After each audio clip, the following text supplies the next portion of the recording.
going on, guys? Tony here, CCxRC, and today on the bench we have the Bari Builds custom 5th scale solid axle monster truck that has some components from Losi and Spektrum.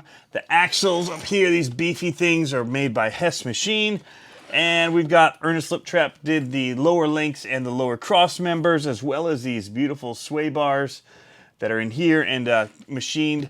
So it's really, really awesome. A lot of stuff that went into this. Custom designed chassis by Bari. And then this is a Red Cat body. We're going to take a look at all of this stuff in closer detail. I did do an unboxing of it for you guys already.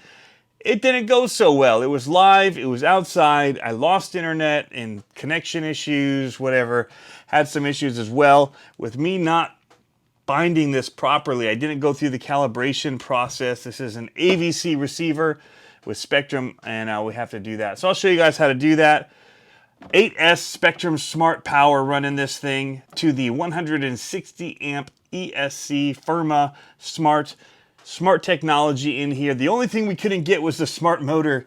It would not fit because it is so massive that it was hitting these upper links and it wouldn't fit in here. So we went with the Fuze motor that Bari was using in the past, which he knew fit in here, and I was a little bit smaller in size and was used with the DBXLE before, and I've used it. It's awesome, and it's plenty of power for this thing. So let's get in here. I'm gonna get over there. We'll give you some close-ups of all the beauty that is in this machine. That's some power, that's for sure. Powerful. Few things are as powerful. Few things are as powerful. All right, let's go ahead and start right away looking at this body on here. Look at how nice it is. That is a beautiful wrap job by Bari, and very, very stoked about this black pearl theme for it. You can see the top, just how clean that all is. Really nice. Around to the back. Very cool. And it's using the little ProLine body mount system. I also have, this is going to be my basher body, and this came with it as well. The Metal Mullisha. I have this for my ZRD, and I asked him if he could also make it up for this truck for me, and really, really like this body. It suffered a little bit of damage in the mail, but it's all right. It's going to be my basher body, so I just taped it up. I couldn't find any of my drywall tape, and I have shoe glue, but I couldn't find the tape to shoe glue in here, so I just went ahead and hit it with some of the Gorilla Tape, which I've used before on bodies, and that helps to hold it together so it doesn't get completely destroyed. Everything's so massive, it's hard to show it here in the camera. There you go. See the front end here? Real nice. So two really nice bodies for it. And now the meat and potatoes. This is the chassis. If I spin it around, you can see that awesome front axle on here. And we'll get in closer and show you the details in on this. All right, check these out. Look at how massive this diff casing area is here. Big square. These things, I don't foresee them breaking. You can see the limit straps that he's put on right here. All right, so I took off one of the wheels real quick so you get a better idea of what's going on inside of one of these axles here. It is running Losi internal, so you've got Losi differentials in here, as well as these axles right here that you see coming out. These are from the DBXL or the DBXLE, and so part availability and being able to work on this is actually not too hard to do. You can get these parts pretty readily available, and that coupled with the Spektrum stuff that's in here makes this a pretty awesome 5th scale monster truck. So these are the Mtxl Wheels. I've heard that there's going to be more of these coming from Losi here in the future, so you should be able to get your hands on those. And yeah, so these Hesse axles, these fit right in here, and it's a very beautiful design. Get a little bit closer look here of how the steering is set up with this shock as the servo saver. Very cool idea there. Here's a quick pan over the entire chassis. Look at that. I tell you what, that is pretty. Very, very nice. In here on the sides, you can see the sway bars from Earnest Liptrap. Looking very good. And these are some very massive bore links on here. 11 mil, basically. Pretty big. The chassis itself, now it's up to 7.18, but we were at about 7 on that. So very thick chassis. It's 2-plate chassis here. And this is the Firma 160 amp ESC. It does 3 to 8 S power. And tucked down below here in red at the very bottom, everything's so nicely tucked in here. You have the Fuze 750 kV motor. And then the huge spool down there at the bottom right below that. And so that's a Vertigo Monster Locker diff spool that's made for the Losi Desert Buggy XL. That's right in here. And so that's what he's using instead of a center diff.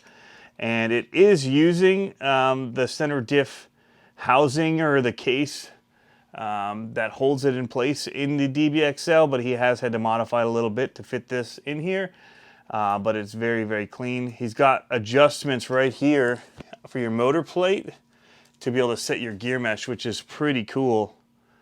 Drivetrain down here, metal. These are from the DBXLE as well in there. Big beefy drive shafts. You can see them rolling along in there. The shocks are King Motor shocks. He did have to do some work with these. And we were able to find, I think in Canada, some of the actual O-rings from the HPI shocks. He just really liked those and thought they would be less likely to leak. So he did that, found that, and got that going. One of the big things that I want to point to in here is going to be the way that he has set up the servo, because he did change that as we were talking about all this. And I was telling him what I want to do with it, and there's going to be lots of jumping involved. So before he used to run 2 10th scale servos in here, but he made a mount, and so those sat behind here. He made this mount to be able to do a 1/5 scale, and so it's running a Spektrum S9110. This is the BL. This is the speed one, and I'll tell you what, it's quick. You can program up your ESC to do the higher voltage and get some real quick speeds, lots of torque out of this thing. It's insane. Here's the other screws as well to be able to move this plate system that holds the motor in place and allows you to adjust your gear mesh. He's got it set real good. Those are some big metal gears in there, and offers a ton of power. The last thing to see that is tucked in here is the Spektrum SR6100AT receiver. It is an AVC receiver, has AVC in it. We're not using it for this, but the capability is there. I'm running it all with that Spektrum DX5 Rugged over there, and we're running Spektrum 4S 5000 milliamp hour 100C batteries, and he's got 2 battery trays sitting right there in the middle of the chassis. The weight distribution on this thing is pretty amazing. In the back here, you can see how he's locked out the rears with these braces. And one of the other interesting things up front is that the servo saver right here is a shock that mounts in here to the servo, and that has a spring in it. So if you have any heavy hits, that will absorb that shock. But again, getting in here, you can see how well these axles are machined and just the detail work is super nice all throughout this whole machine.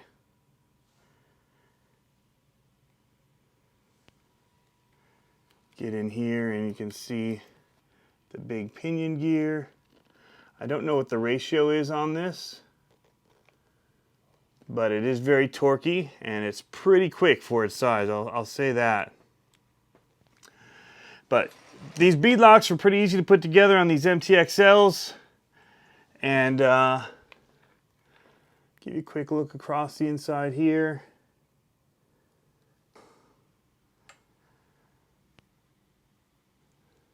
Very, very classic build here.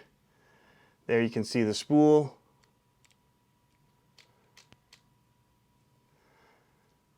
As well as the servo saver in here, how that's connected to the knuckle there.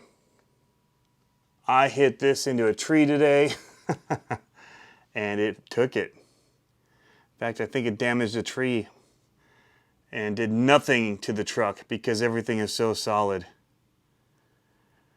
But I just wanted to give you guys a quick look at this thing once over in a little bit more detail. I think I've touched on everything. Here you get a little closer up view of these sway bars. Very, very clean. All right, before we do go, I do want to show you guys what the problem that I was having with this when I was working on it earlier, and that was when I was trying to bind to it and have all of the controls working right, and I just wasn't getting them all.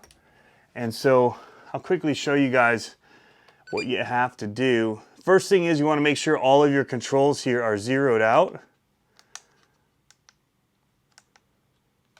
And your brake is set to 100. And so we're ready to bind now. I'm going to go ahead and hold in the bind button on this while I turn on the vehicle. It puts it into the bind mode. All right, so now you can see it flashing in there, set for bind. What I'm going to go ahead and do on here is take this, I'm going to go to bind mode, tell it to bind. The lights flash. Now we're bound. The wheels just straighten themselves. But before you do anything, what you have to do is, now you've got to calibrate the controller to it. So it's not going to drive yet. So the first thing you do is hit forward full. It goes black, release. Reverse full, it goes, light goes out. Full right and full left. And now you have just calibrated. You saw the light go off and back on. I've never done that before really with my cars when I go through the bind process. And so that was the issue I think that I was having is before I would bind, and sometimes I'd even just drive away after I was done and it flipped back on. So I was probably hitting buttons and controls and then turned it off when I wasn't driving and turned it back on. And that's probably why I was having that issue. All right, guys, so that's a quick look at this whole thing. I hope that little Spektrum thing that I showed you there helps you out a little bit. Again, I'd never really did that before, and maybe I'd had luck before because I didn't touch anything after I bound it, and I just turned it off and on, and it just kind of knew Spektrum specs. I don't know. But I hadn't done that before, and that allows it to know the full range of that controller at the receiver. And so that'll even help you when you go to the calibration of the ESC. So you want to do that if you're not doing that. But let me know what you guys think of this thing. I think that Bari did an awesome job with this build. He actually assembled the whole thing for me. Shocks did all the tuning on it, and it just seems fantastic. I gave it a little rip today, and I'm super pumped about it, guys. Anyway, thanks for tuning in as always. Hope you guys have fun RCing, and we'll catch you next time. See ya.